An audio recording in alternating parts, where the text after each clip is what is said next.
En análisis de Nina Radio, el doctor Carlos Larrea, catedrático de la Universidad Andina Simón Bolívar, a quien le agradecemos siempre por la deferencia a este sistema informativo de Nina Radio, El Poder de la Verdad desde la provincia de Pastaza.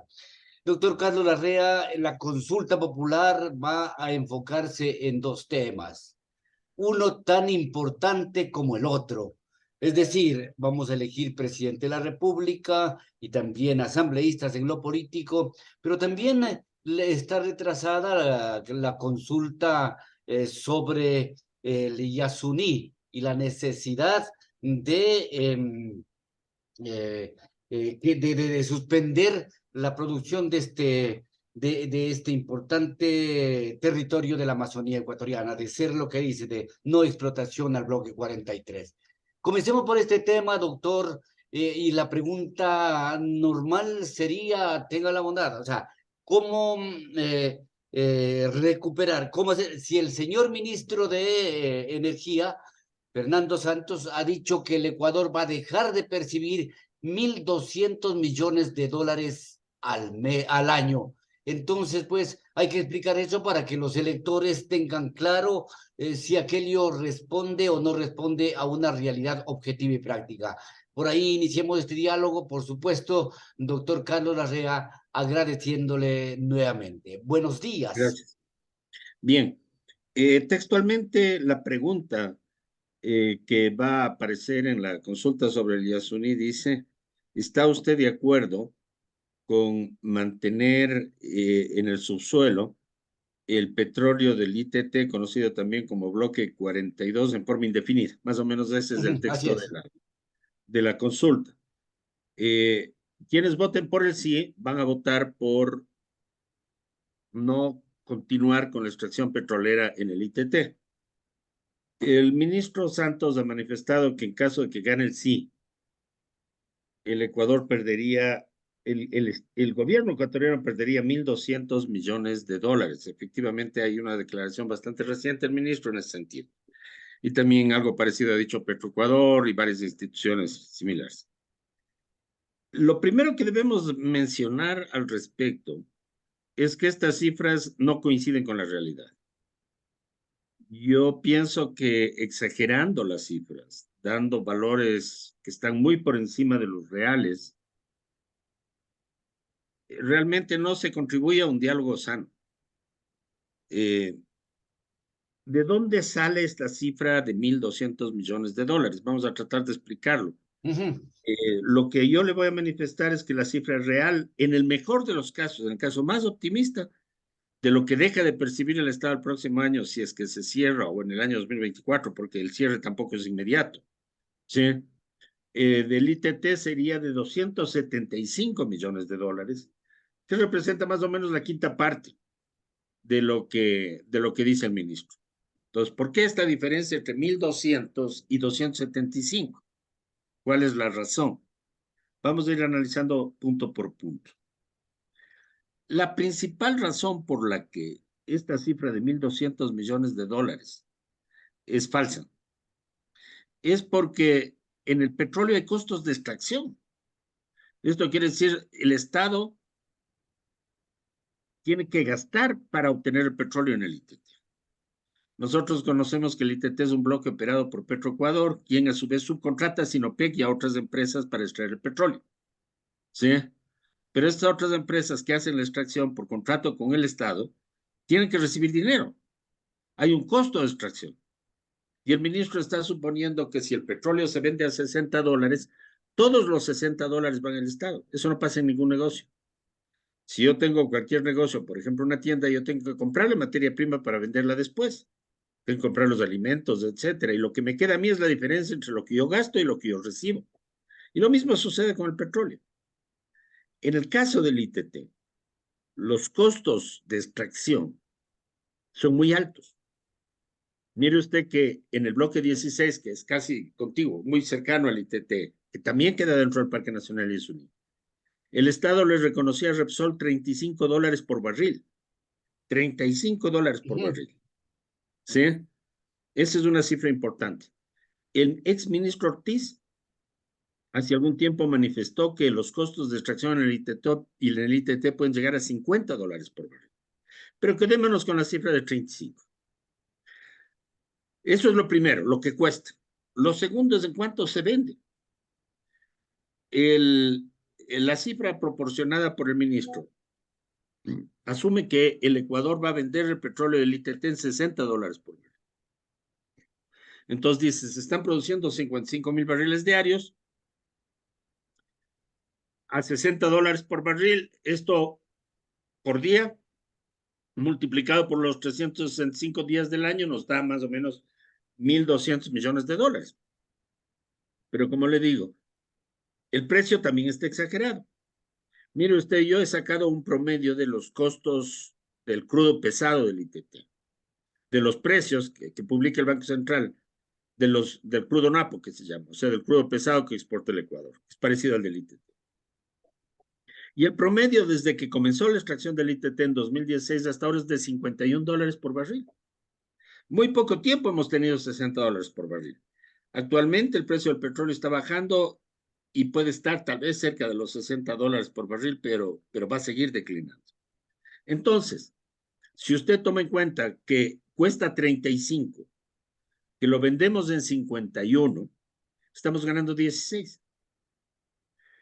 ¿Y cuánto se produce? Es la otra cosa. El ministro Claro. dice que estamos produciendo 55,000 barriles diarios. Eso tampoco es verdad. Porque la cifra de 55,000 barriles diarios correspondió al año 2021. Nosotros tenemos datos publicados por Petroecuador. La misma Petroecuador los ha publicado de los 3 primeros meses del 2023. Y lo que se está extrayendo del ITT no son 55,000, sino 47,000 barriles. Bastante menos. Es bastante menos, pues, Entonces, es claro. bastante menos. Entonces, tienen que tomar los 47,000, multiplicarlos no por 60, sino por 16, porque esa es la diferencia entre el precio y el costo. Y por los 365 días del año, y eso le da 275 millones. 275 millones es muchísimo menos, como le decía, más o menos la cuarta parte de 1,200 millones. Entonces, la diferencia es enorme.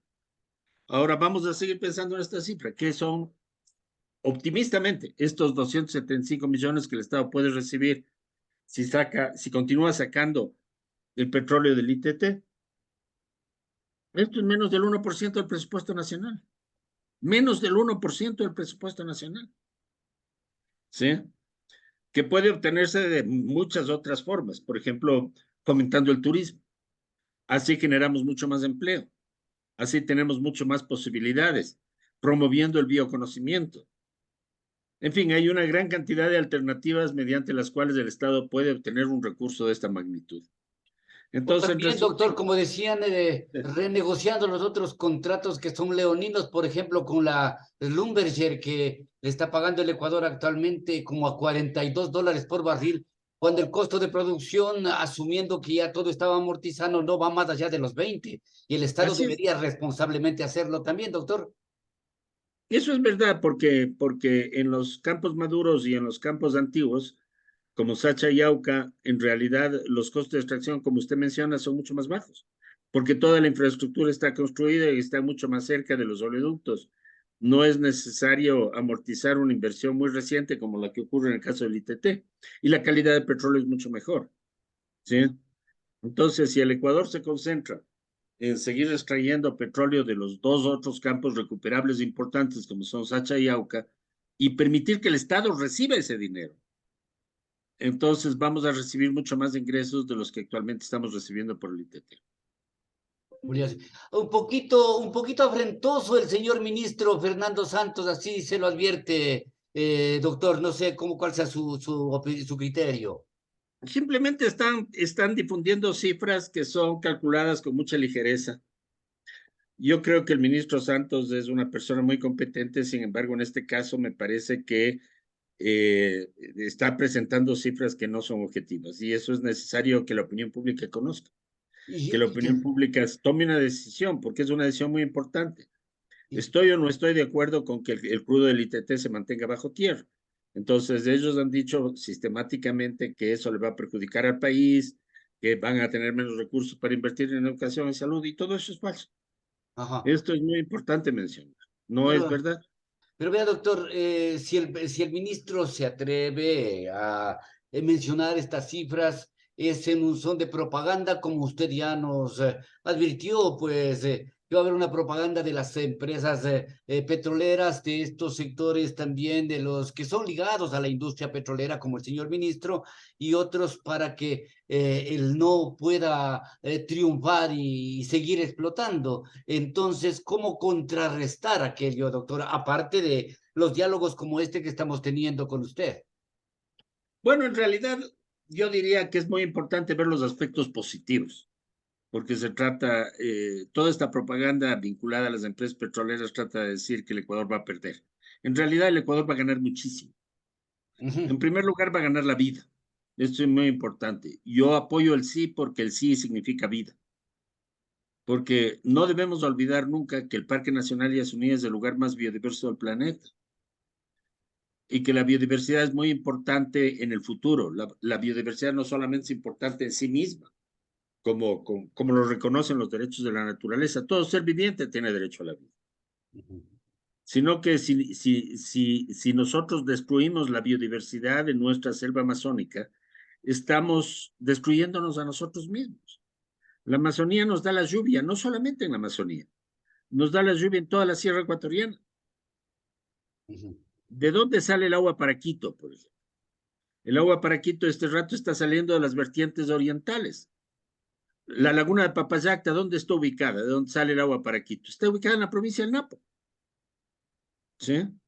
Entonces nosotros estamos trayendo agua del oriente. ¿Y esa agua de dónde sale? De las lluvias de la Amazonía. Entonces, si nosotros seguimos cortando la selva como hemos venido haciendo, ¿qué pasa? Que cada vez llueve menos. Y vamos a tener evidentemente menos vida. Esto es importante. Entonces, salvar el Yasuní significa salvar la vida. Y esto es algo muy importante, mantener a la selva amazónica, que es el Parque Nacional Yasuní es el sitio más biodiverso del mundo.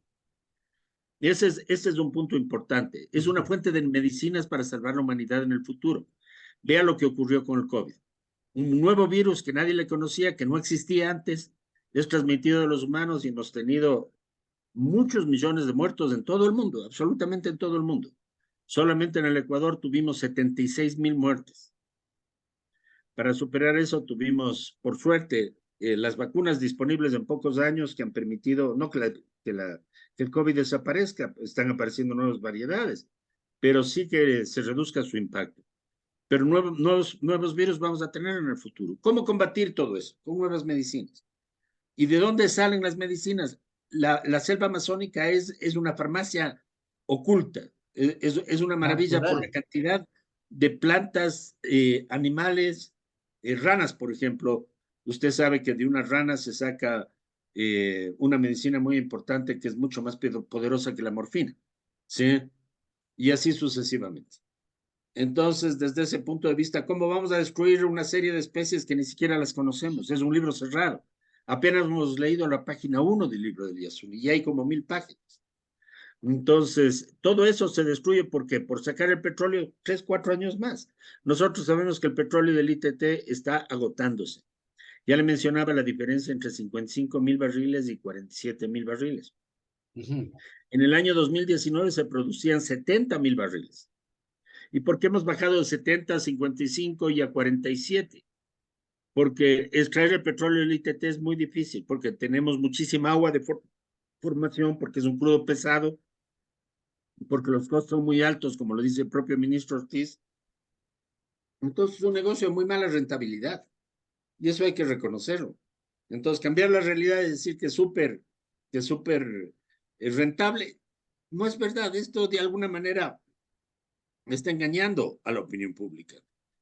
Son conceptos engañosos, por eso nosotros debemos optar por la vida. Ese es el primer punto. El segundo es optar por el futuro de nuestros hijos y nuestros nietos. Esa es la segunda razón.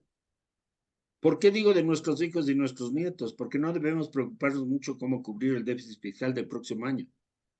Esto de todas maneras va a ser difícil porque el petróleo se está agotando, no solo en el ITT, se está agotando en todo el país.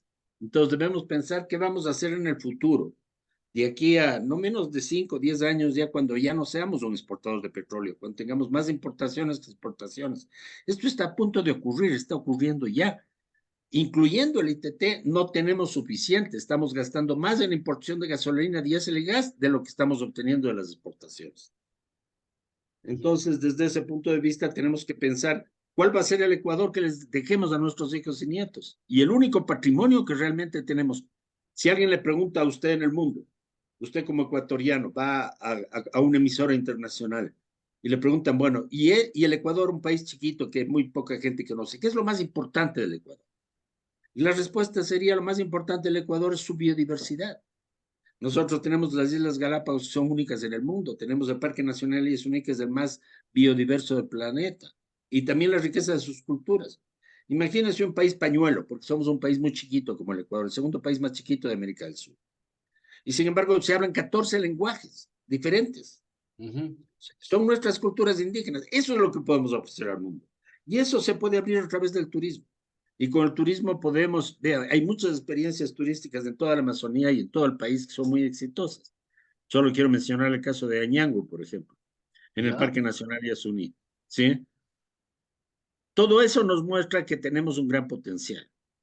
Tenemos un gran potencial con algo que no se va a acabar en 10 años ni en 15 años como el petróleo, no en 5 años como realmente se va a comenzar a acabar el petróleo, y ya se está acabando en todo el país. ¿Sí?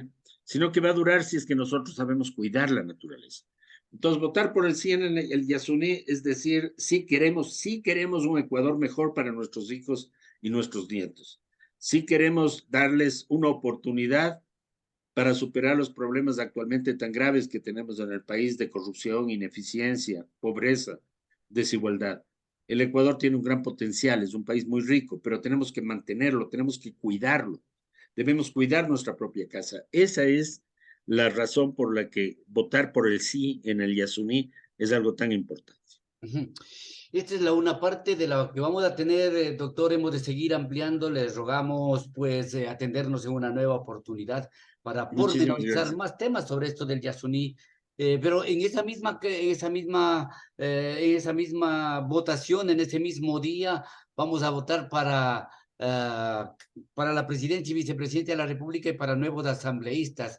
Así, a grosso, doctor, cómo verlo, cómo estructurar ese panorama que se nos presenta para este día 20 de agosto, con la elección también que tenemos que hacer los ecuatorianos, luego de la muerte cruzada, doctor. Por favor. Son unas elecciones muy, muy inusuales en el Ecuador. Normalmente tenemos campañas electorales más prolongadas, tenemos más tiempo para escoger candidatos, pero ahora la misma Constitución dice que en 6 meses debemos tener un nuevo presidente. Eso es lo que dice la Constitución y hay que cumplir la Constitución. Por eso las elecciones se van a hacer el 20 de agosto junto con la consulta de Estados Unidos. Eso es lo que ha decidido el Consejo Nacional Electoral. El 7 de junio, o sea, después de una semana aproximadamente, ¿sí? Nosotros necesitamos tener ya conocidos los nombres de los candidatos a la presidencia. ¿Sí?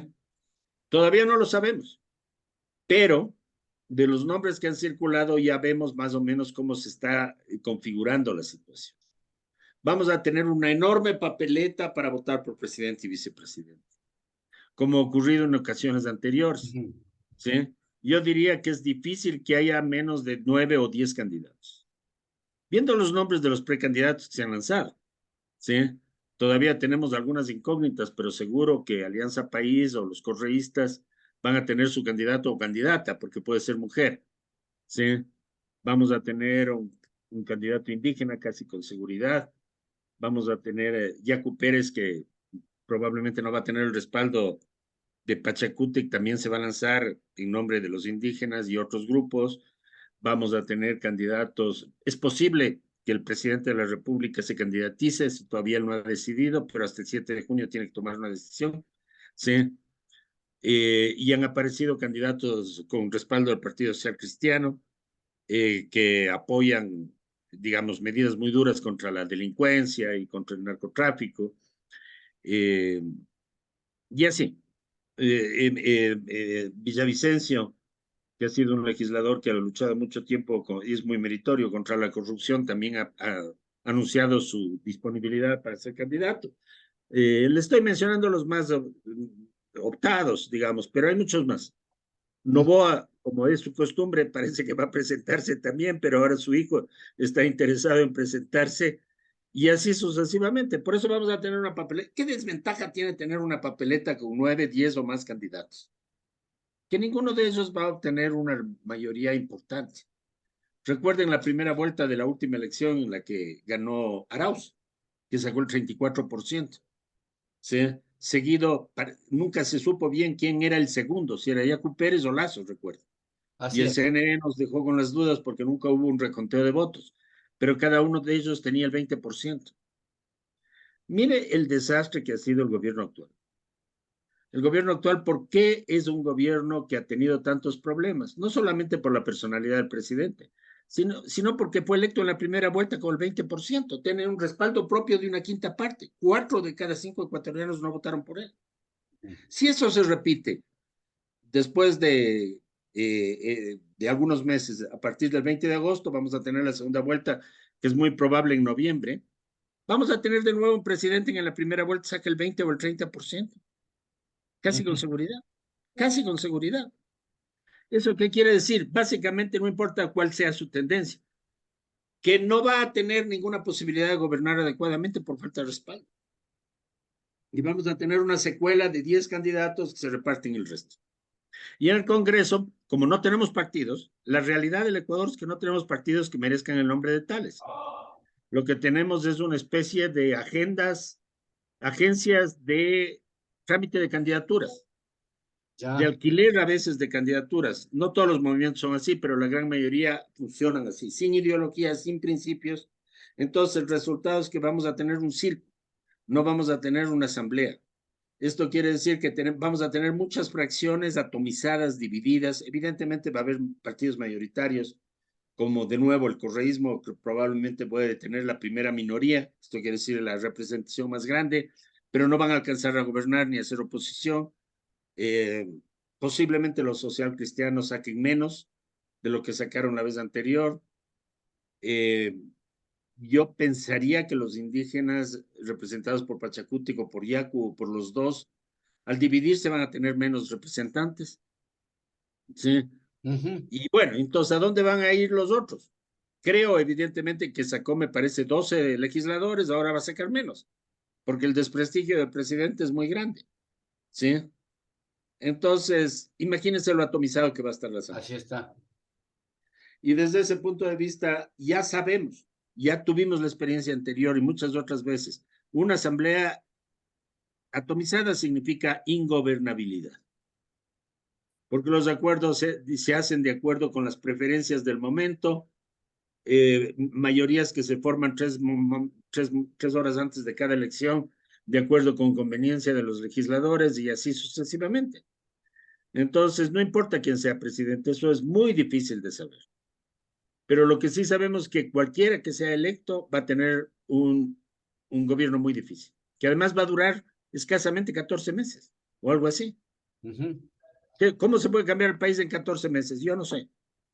Va a ser muy, muy difícil porque en mayo del 2025 va a entregar el gobierno a su sucesor.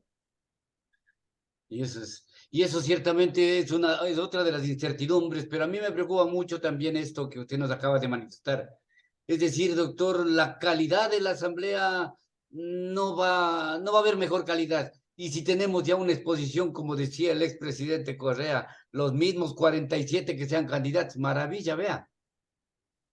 Así es, yo pienso que, bueno, la institución más desprestigiada del país no era la presidencia de la República. Usted sabe, todas las encuestas de opinión Así nos es. han mostrado que de lejos, la institución más despreciada del país es la Asamblea. La Asamblea, hasta donde yo me acuerdo por alguna de las encuestas que he visto recientemente, tenía un 4% de popularidad. Mientras que el presidente, que también estaba muy mal, tenía un 17%. Pero fíjese, 17 es mucho más que 4. Por eso es que todo el mundo se quedó contento cuando hubo la muerte cruzada, porque nadie protestó. Bueno, algunos protestaron, pero fueron muy pocas las voces. que se levantaron para defender la Asamblea, porque en realidad la Asamblea había llegado a un nivel de impopularidad impresionante y eso en parte por la falta de cultura y la falta de calidad de sus legisladores. Entonces, desde ese punto de vista, la situación en realidad, yo desafortunadamente soy un poco pesimista. Realmente haré mis votos para que mejore la calidad humana y la calidad intelectual y moral de los legisladores, pero no tengo muchas esperanzas. Ajá. Y así este panorama, por lo menos hasta aquí en perspectiva, a lo que vendrá en agosto, amigos oyentes, y que el 20 decidiremos en las urnas. Gracias, doctor Carlos Larrea, por atender el requerimiento periodístico de Nina Radio en la Amazonía ecuatoriana. Si algo más tiene que añadir, adelante. Salomón, muchas gracias por haberme dado este espacio. Estoy muy contento de colaborar con Radio Nina y estaré disponible para cualquier otro momento que usted tenga la bondad de invitarme. Muchas gracias, pues, al doctor Carlos Larrea, catedrático de la Universidad Andina Simón Bolívar. Hasta una nueva oportunidad.